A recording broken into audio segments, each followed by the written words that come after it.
아시다시피 신앙생활이라는 것은 믿음으로 사는 생활입니다. 우리가 어떤 문제에 부딪혀 있을 때 믿음이 적으면 그 문제가 크게 보이고요. 반면에 믿음이 크면 그 문제는 아주 적게 보일 것입니다. 어떻게 살아가는 것이 정말 믿음으로 사는 것인가? 아주 간단하게 말씀드리자면 하나님의 말씀에 순종하면서 사는 것이지요.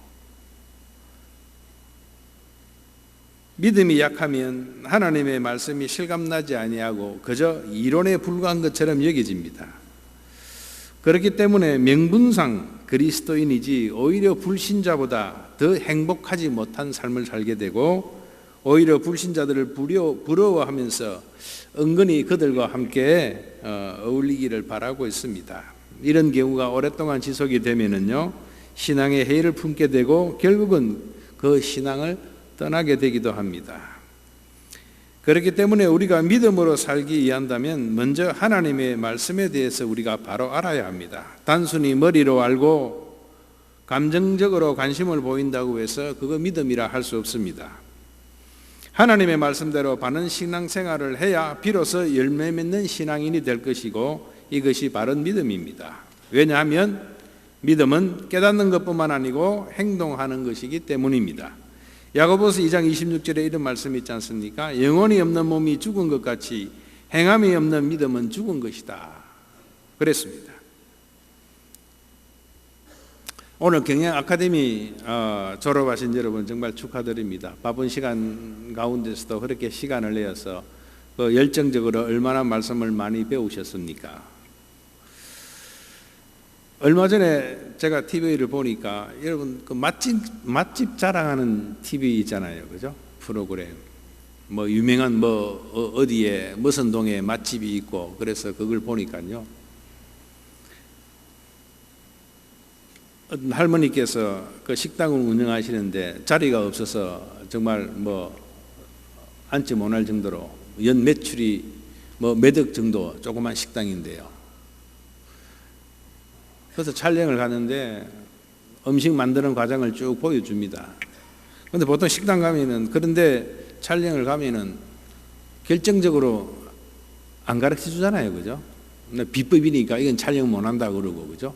또 안 보이게 뭐 이상한 가루 집어넣고 뭐 이렇게 비법이 다 있습니다. 그런데 이 할머니는요, 처음부터 끝까지 다 가르쳐 주는 것이에요. 그래서 그 담당 PD가 하도 궁금해서 할머니 이거 가르쳐 주시면 안 되는 거 아니에요?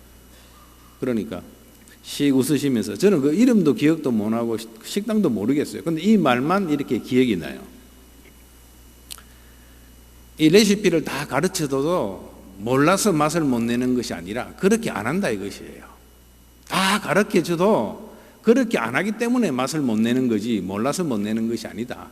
몇 시간 동안 우려야 되고 숙성을 시켜야 되고 어떤 재료를 넣어야 되고 이것을 꽤 시간이 걸리고 오랫동안 이것을 그대로 제대로 하면 되는데 그거 사람들이 하기 싫다 이것이죠. 그죠? 그렇기 때문에 가르쳐줘도 괜찮다는 것이에요.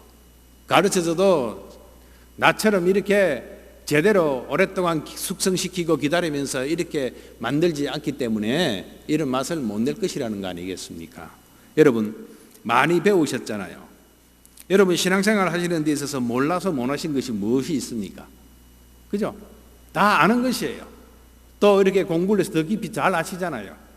그런데도 불구하고 우리가 시험에 드는 경우가 참 많습니다. 제가 여러분께 먼저 질문을 하나 드리고 그리고 본문을 살펴보면서 그 질문에 대한 답을 찾아가도록 하겠습니다. 이 질문에 대한 대답을 해서 정말 여러분들의 믿음이 어느 정도인지 가늠할 수가 있다고 저는 생각합니다. 여러분 긴장하고 대답하셔야 할 것입니다. 비즈니스나 장사를 하는 분 가운데 주일 예배 때문에 일을 하지 못하고 회사나 가게 문을 닫는 경우하고 주일 계속해서 일하는 사람하고 1년 매상을 결산하면 어느 쪽이 더 수입이 많을까요? 예? 모른다고요? 고3 학생이 주일날 학원도 가지 않고 예배하는 학생하고 주일에 학원 가서 열심히 공부하는 학생하고 어느 쪽이 더 높은 점수를 받을까요? 네?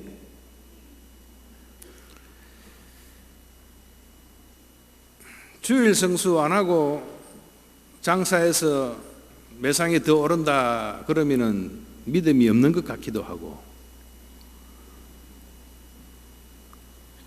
뭐 좀 계산적인 것 같기도 하고, 그죠? 오늘 본문 35절에서 39절까지 말씀을 보면 우리가 믿음으로 살았을 때 그 결국을 어떠한가를 잘 보여주고 있습니다. 믿음으로 살았기 때문에 고난을 당하는 사람들의 모습을 오늘 이렇게 본문에서 보여주고 있습니다. 참으로 비참하지 않습니까? 믿음으로 살았기 때문에 많은 축복을 받고 자식들이 잘되고 장수하면서 모든 형통한 복을 누리면서 인생을 마감했다라고 기록이 되어 있었으면 얼마나 우리가 희망적이고 좀 신앙생활 열심히 할 맛이 나지 않겠습니까? 그런데 믿음으로 살았기 때문에 그 보상으로 사업이 형통하고 육신이 건강해지고 자녀가 좋은 대학 가고 취직이 되고 형통한 복을 누렸다고 성경에는 기록하고 있지 않습니다. 그런데 우리는 믿음으로 살면 꼭 세상적으로 잘 될 것이라는 잘못된 기대감을 갖고 신앙생활을 한다는 것이 문제입니다. 성경에 보장하지도 않는 나름대로의 보상과 기대 심리를 가지고 신앙생활을 하다 보니까 그 대가가 주어지지 않거나 보상이 안 되면 시험에 들고 실족하게 되는 것입니다. 이것이 바로 순전히 자기 스스로가 만든 희망 고문 때문에 신앙생활이 힘들고 어렵게 되는 것입니다. 성경 어디에 믿음으로 살면 그 결국이 물질로 보상을 받고 자녀들이 좋은 대학 가고 취직하고 잘되는 복을 주겠다고 약속한 것이 어디 있습니까? 없잖아요. 단지 여호와를 믿으면 형통하게 된다 하니까 그 형통 속에 내가 원하는, 내가 바라는 것들을, 세상의 복들을 마구 집어넣어서 스스로 기대하는 것뿐입니다. 그 형통한 복을 주고 하늘의 복을 준다 그러니까 그 복이라는 개념이 그냥 세상적으로 잘 되는 거라 생각하고 거기다 기대를 한단 말이죠. 그 성경에 약속지도 안 하는 것들을. 그게 희망 고문이라는 것입니다. 오늘 본문이 그것입니다. 히브리서 11장은 여러분들도 아시다시피 믿음의 장이라고 합니다. 믿음의 본질이 무엇인지, 믿음의 정의가 무엇인지 하는 것을 확실하게 말해주고 있는 말씀입니다. 오늘 이 시간 저와 여러분들이 이 믿음의 장인 히브리서 11장을 통해서 다시 한번 믿음이 무엇인지를 정리했으면 좋겠습니다. 믿음 때문에 세상의 복은커녕 오히려 핍박을 당하고 헐벗고 고난당하고 희롱을 당하고 궁핍과 환난을 겪고 학대를 당하고 걷기하는 돌에 맞기도 하고 톱으로 잘림을 당하고 칼에 맞아 죽었다고 성경은 지금 그렇게 기록합니다. 그런데 왜 우리들은 믿음 생활을 하기 때문에 세상적으로 꼭 보상을 받아야 된다고 생각하십니까? 하나님은 그런 약속을 하신 적이 없는데도 불구하고 말입니다. 물론 다른 말씀에는 병이 낫고 물질의 복도 받았다는 기록이 없는 것은 아닙니다. 그러나 그것은 어디까지나 믿음을 주기 위한 일시적인 것이지 믿음의 본질을 설명하고 있는 것은 아니기 때문입니다. 믿음 생활의 한 과정에서 일어나는 일시적인 것이지 믿음의 결국이 아니라는 것입니다. 일시적으로라도 때로는 병이 낫기도 하고 물질의 복을 받는 경우가 있다고 해서 나도 믿음의 결과로 이러한 축복이 일어나야 된다라고 생각하는 것은 잘못된 것입니다. 해의 영광과 달의 영광이 다르듯이 사람마다 각각의 믿음의 결과가 다 다르게 나타나기 때문입니다. 그러니까 믿음의 결과가 내가 기대하는 세상의 복으로 나타나든지 아니면 오히려 비참한 결과를 만나든지 그거는 우리의 상관할 사항도 결정할 사항도 아닌 것입니다. 우리는 그저 믿음으로 살았는가 아닌가가 그 자체가 중요한 것이지 결과는 우리의 소관이 아니라는 것입니다. 누구나 믿음 생활도 잘하고 그 결과도 세상적인 복도 받기를 원하지만 그거 우리 뜻대로 되는 게 아니지 않습니까? 믿음 생활한 결과로 받은 내가 원하는 그 복을 정하는 것은 그것은 월권행입니다. 내가 이렇게 믿음 생활을 했기 때문에 그런 결과로 내가 이걸 받아야 되겠습니다 하는 것은 그 월권행이라 이 말이죠. 그건 하나님께서 정하시는 것입니다. 우리는 그저 말씀대로 믿음 생활 잘하는 그것이 전부이고 그 결과는 하나님께서 결정하시는 것이기 때문입니다. 여러분, 성경에는요 믿음의 결과로 세상적인 축복보다는 오히려 비참한 비극을 맞이하는 경우가 더 많이 있습니다. 믿음 때문에 제명대로 살지 못하고 모두들 젊은 나이에 절명하고 말았지 않았습니까? 믿음 때문에 구차하게 목숨까지도 구걸하지 않고 순교를 다 당했습니다. 우리는 이 세상에서 잘 먹고 잘 살라고 예수 믿는 것이 아닙니다. 결과가 좋든 안 좋든 내 마음에 들든 안 들든 그것과는 상관없이 믿음 생활 그 자체가 복이라는 것을 먼저 깨달으셔야 합니다. 그래야 바른 신앙생활을 할 수 있습니다. 그래야 시험에 들지 않습니다. 실족하지 않게 되는 것입니다.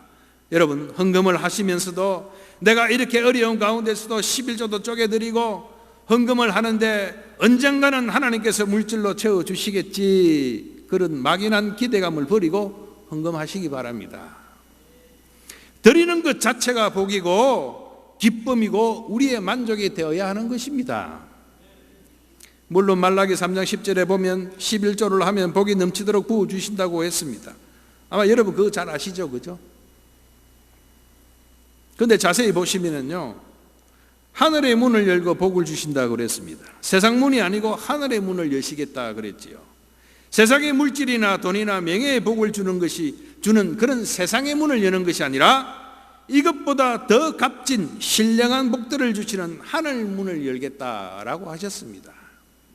우리는 세상의 물질이 더 귀하게 여기고 세상의 권력과 명예가 귀하게 여기지만 하나님이 보시기에는 그것보다도 하늘의 신령한 것들이 더 값지게 보이시기 때문에 하나님은 그걸 우리에게 주시는 것입니다. 어릴 때 어린애들 10,000원짜리 세뱃돈 받으면 500원짜리 동전 2개 주면 바꾸잖아요. 가치를 모르니까, 그죠?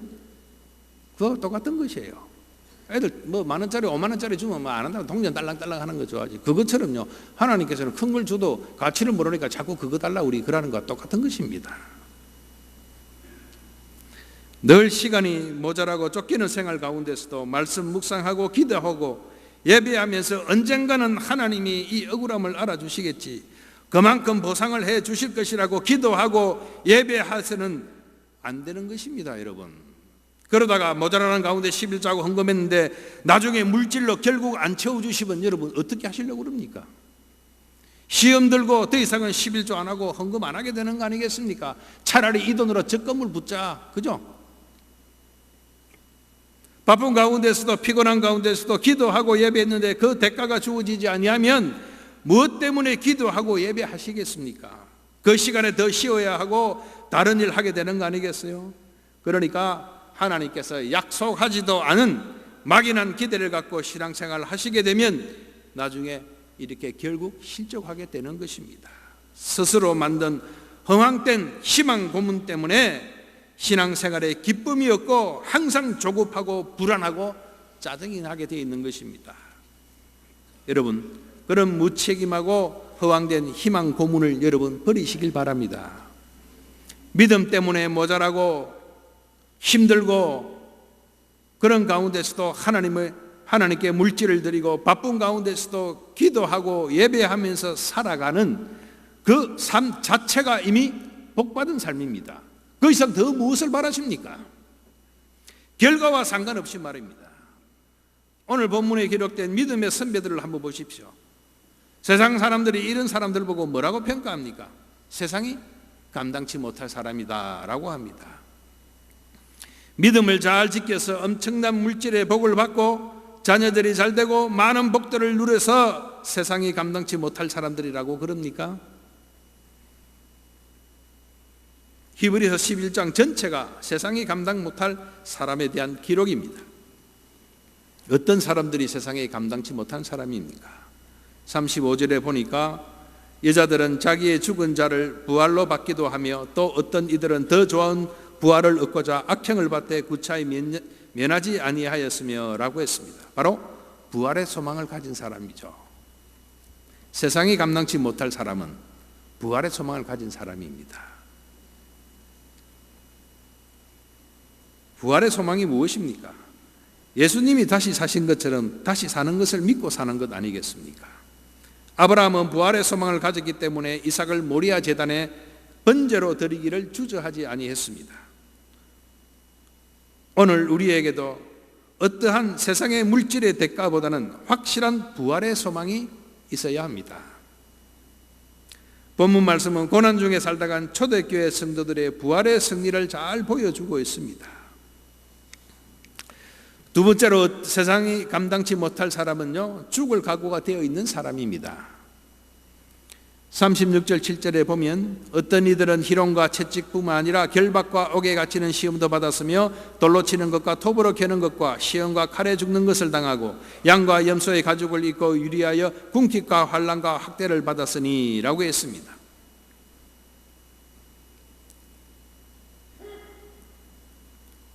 부활의 소망이었던 성도들은 참 이렇게 고통을 당하고 살았다는 것입니다.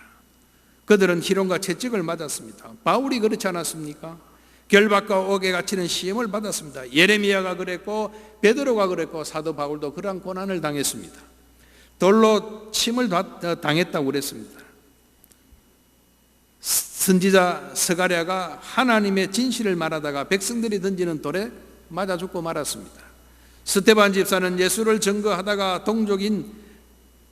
자기의 동족이 던지는 그 돌에 맞아서 죽지 않았습니까? 톱으로 켜서 죽임을 당했다 했습니다. 이사야 선지자가 그랬습니다. 므낫세 왕이 톱으로 그를 사지를 절단해서 죽여버렸습니다. 시험과 칼에 죽는 것을 당했고 양과 염소의 가죽옷을 입고 유리하여 궁핍과 환난과 학대를 받았다. 엘리야 선지자, 엘리사 선지자 모두 그렇게 당한 사람들입니다. 세례 요한도 마찬가지입니다. 역대 환난 시대를 살아가던 모든 앞선 성도들이 그랬습니다. 저들은 믿음 때문에 세상에서 발붙일 곳이 없을 정도로 그렇게 힘들어했습니다. 그래서 떠돌이 생활을 살았던 것입니다. 요즘처럼 번듯한 방한칸 없이 광야와 아멜과 산중과 토굴이 저들의 거처가 되고 말았던 것입니다. 초대교회 교인들은 산 사람이었지만 죽은 사람들이 사는 곳에 내려가서 순교자의 정신으로 믿음을 지켰습니다. 그들은 카타쿰이라는 동굴 속에서 살았는데 그곳은 바로 죽은 자들을 장사 지내는 곳입니다. 많은 믿음의 선배들은 예수를 믿는다는 이유 하나만으로 채찍을 당하고 결박에 당하고 옥에 갇혔습니다. 죽기를 각오하고 믿음을 지켰기 때문입니다. 그 이유는 바로 부활신앙을 가졌기 때문입니다. 언젠가는 다시 살아난다 하는 것이죠. 내가 죽을 각오로 희롱을 당하고 돌로 침을 당하고 칼에 맞아 죽고 방황칸 없이 떠돌이 생활하는 것이 언젠가는 하나님께서 아파트 번듯하게 주시고 언젠가는 물질로 채워줄 것이라 그 소망 때문에 견딘 것이 아니라는 것이죠. 부활 소망입니다. 죽을 각오로, 그죠? 믿음을 지킨 이유가 부활신앙 때문이죠. 이것이죠.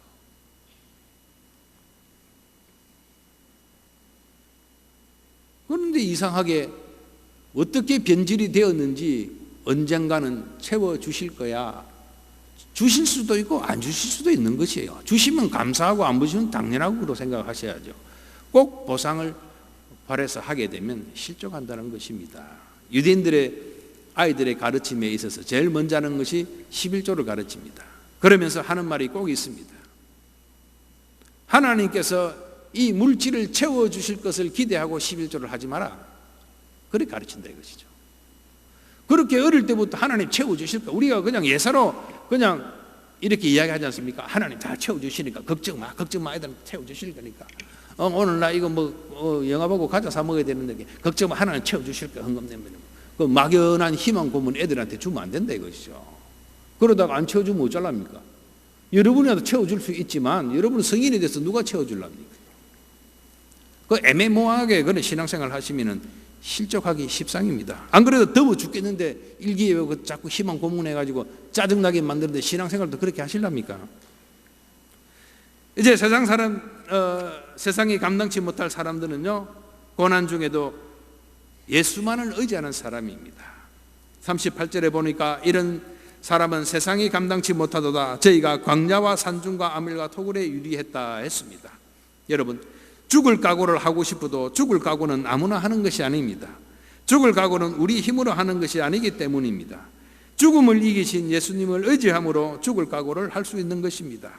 예수님을 우리가 의지할 때 광야길이든 토굴이든 승리자가 될 수 있는 것입니다. 고난 중에서도 승리할 수 있는 것은 예수님의 말씀에 순종하며 의지하는 믿음이 있기 때문에 여러분 가능한 것입니다.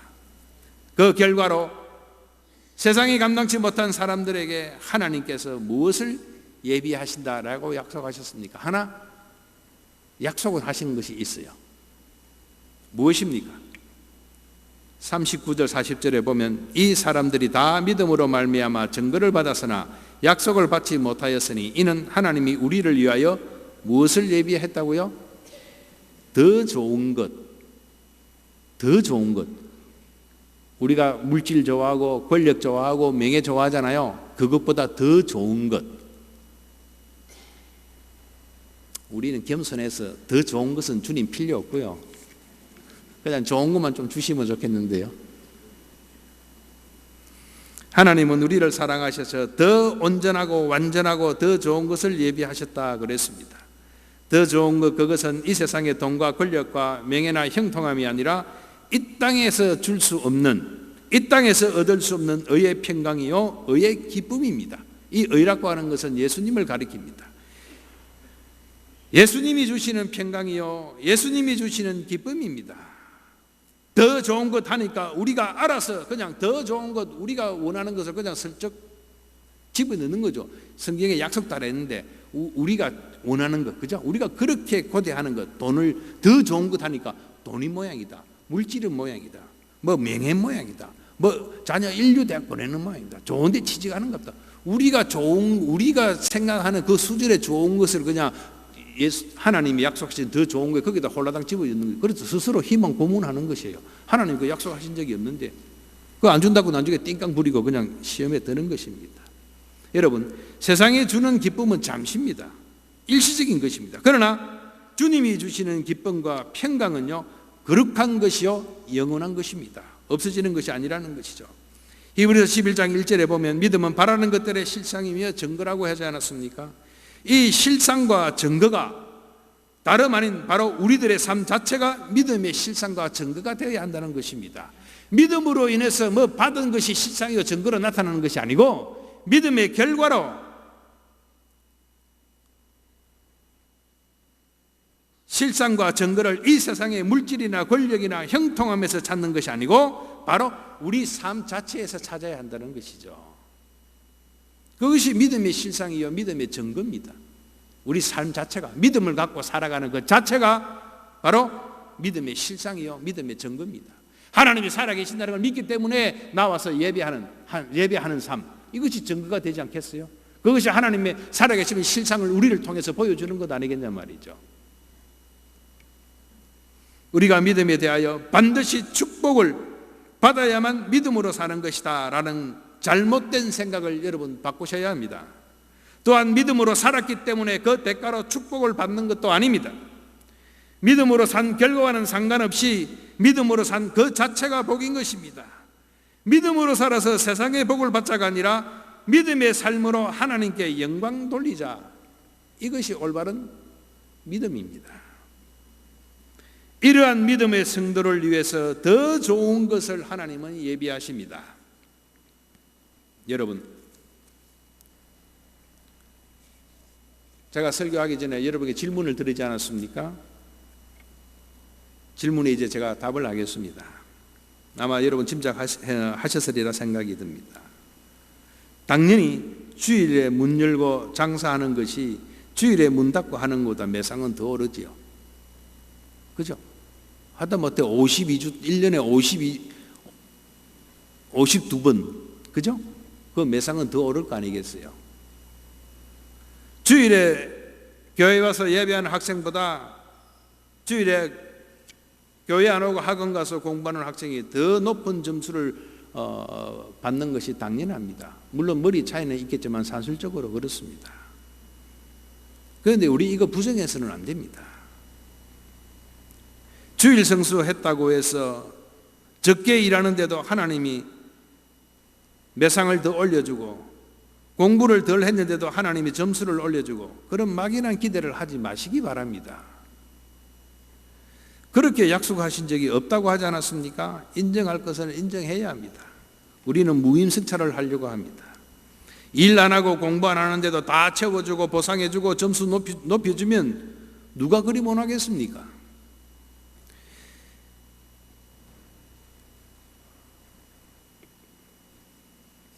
이러한 막연한 기대가 바로 희망 고문이라고 했습니다. 그 대가가 주어지지 않게 되면 더 이상 주일 성수 안 하게 될 것 아니겠습니까? 아이들이 점수가 더 이상 오르지 않으면 너 이제 예배 그만두고 대학 가고 난 뒤에 인류대학 가고 난 뒤에 이제 예배도 늦지 않으니까 너 고3 때는 교회 나올 생각하지 마 하건가? 그래 할 거 아니겠어요? 그러나 중요한 것은 바로 이것입니다. 주일 성수 때문에 당연히 매상은 줄어듭니다. 그러나 나는 그 매상보다는 하나님께 예배하는 것이 내 인생에 있어서 더 가치 있는 것으로 여기겠다, 이것입니다. 보상해주고 안 해주고 그게 문제가 아니고, 당연히 손해본다 하더라도 그 매상보다는 나는 나와서 예배하는 것을 더 가치 있는 것으로 나는 여기고 살겠다, 이거 아닙니까? 그것이 믿음의 실상이지요. 그렇게 돼야지. 안 해도 내가 걱정하지 마, 뭐 1년 치면 매상 하나는 더 잘 팔리게 해서 대박나게 해줘서, 그거 순 공갈입니다요. 그 희망 고문이에요. 주일 아이들 학원 안 보내고, 주일날 학원 안 보내고 교회 보내고 예배하면요 성적 떨어지게 되어 있습니다. 그를 각오하고 교회 보내시란 말이죠. 교회 보내면 이웃 아이는 교회 안 가고 빼질빼질 학원 가고 공부 더 열심히 하는데, 그러나 나는 주일 아이들 그거 안 보내고 교회 보냈더니 더 잘 될 거야. 하나님이 학원의 선생보다 능력이 좋으니까 점수 더 높게 해주시고, 뭐 꿈에 뭐 문제를 가르쳐 주시든지, 뭐 채점이 잘못돼가지고 뭐 어찌됐든 간에 하여튼 막 점수를 올려줘가지고 좋은 데 가게 할 것이다. 은근히 그런 기대 심리를 갖고 하지 말라 이것이죠. 아이들한테 분명히 말하십시오. 교회 가지 마. 너 옆에 교회 안 가는 아이보다 너 점수 덜 받을 각오하고 가라 이것이죠. 그러나 점수 덜 받아서 이류대학 간다 하더라도 나는 이것을 더 가치 있게 나는 여기고 나는 내 인생을 살겠다, 그걸 가르치란 말이죠. 정말 그런 믿음이 있을 때 하나님께서 세상의 복도 내려주실 것입니다. 그렇게 아니하고 하면 채워주실 거야, 그런 이상한 희망 고문을 스스로 만들어가지고 계속 하니까 하나님께 채워주실 리가 없지요. 차라리 공부를 해서 점수를 올리든지, 교회 와서 쉬고 점심 먹고 시원한 데 이래 있으면서 공부 안 하고 하는 거하고 공부하는 거 어떻게 점수 똑같이 나오냔 말이죠. 하나님이 그렇게 불공평한 하나님이 아니잖아요. 그죠? 쉬었으면 그만큼 일 안 하고 쉬었잖아요. 그럼 매상이 줄어들어야죠. 그런데 일 안 하고 쉬었지만 예배했으니까 그 대신에 하나님께서 어떻게 해주실 것이다, 내가 쉰 거 하나님 보상해내라, 이 말 아닙니까? 쉽게 이야기하면. 그런 경우가 어디 있습니까?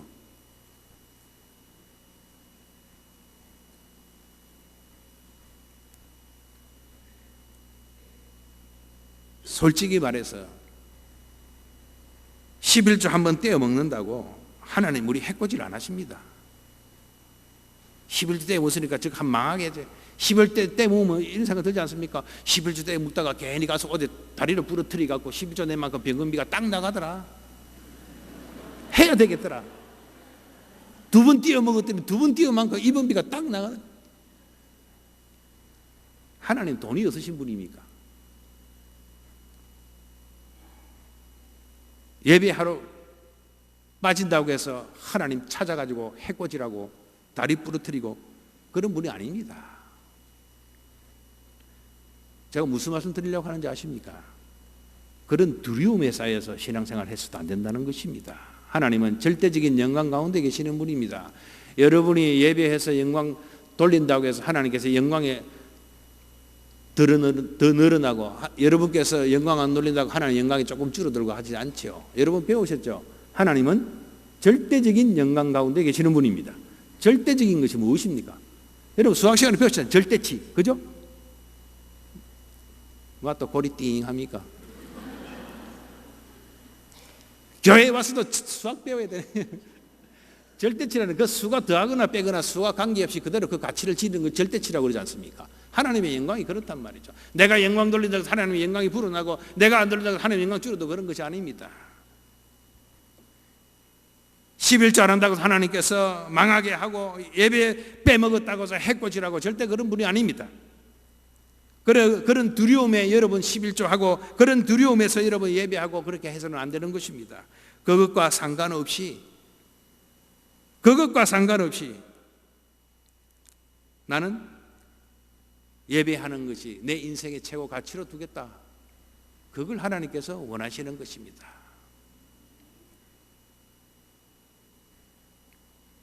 어떤 결과를 보고 가치를 따지는 것이 아니라 나는 비록 세상적으로 손해를 본다 할지라도, 세상 사람들이 이상하게 여긴다 할지라도, 집 하나 없이 광야나 토굴이나 산중에 유리한다 하더라도 나는 하나님께 예배하는 이것이 돈이나 점수보다, 사람들의 이목보다 더 가치 있는 것으로 여긴다는 이러한 믿음이 있을 때 그 믿음은 절대로 실족하지 않습니다.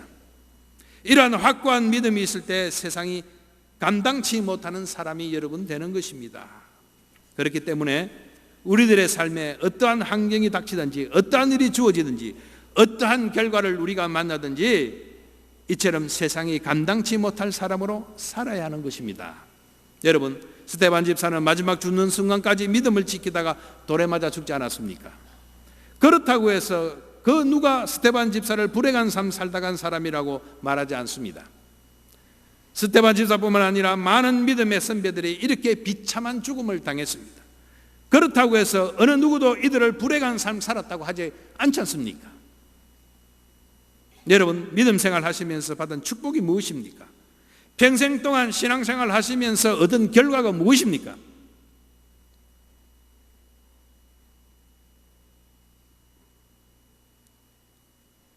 받은 복이 무엇입니까?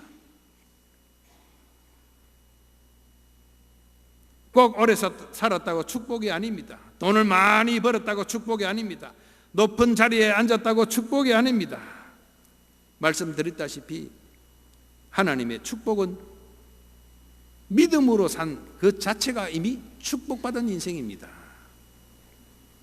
내가 믿음으로 살았기 때문에 얻은 결과가 중요한 것이 아닙니다.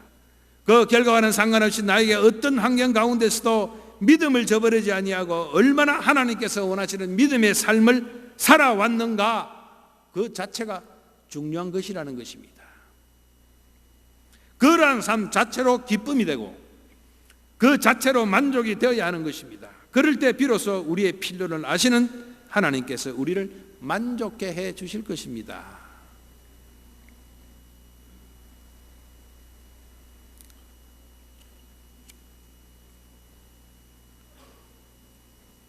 나의 형편과 다가올 어떤 결과와는 상관없이 하나님은 좋으신 분이고 선하신 분입니다.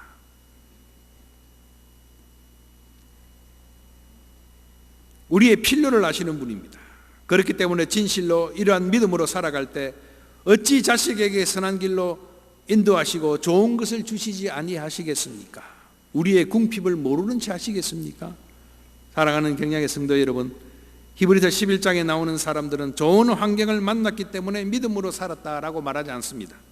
또한 믿음으로 살아서 많은 축복을 받아 잘 먹고 잘 살았다도 더더욱 아닙니다. 저들은 어려운 일을 당했으나 저희가 다 어떻게 살았다고요? 믿음으로 살았다입니다. 이것입니다. 오늘 38절 본문에는요, 저희가 광야와 산중과 아물과 토굴에 유리했다 했습니다. 비록 머리 하나 온전히 둘 것 없는 광야와 산중과 토굴에 산다 할지라도 저와 여러분은, 우리는 세상 사람들로 하여금 세상이 감당치 못할 사람이란 말을 들어야 합니다. 이왕 신앙생활 할 바에는 이런 말씀 듣고 신앙생활 하셔야 합니다. 막 산다는 의미가 아니고요, 저렇게 온전치 못한 곳에서 살면서도 힘들고 어려운 삶을 살아가면서도 기쁨이 있고 소망 가운데 당당하게 살아가고 만족이 있는 그 모습을 보고 말입니다. 여러분, 부디 우리 스스로가 만든 헛된 희망 고문으로 더 이상 낙심하지 않기를 간절히 바랍니다. 부활의 소망을 가지고 죽을 각오로 고난 중에도 예수를 의지하며 살아가는 이러한 우리의 삶, 이러한 모습들을 통해서 세상이 감당치 못하는 그러한 믿음의 사람들이 다 되시기를 주님의 이름으로 축원합니다.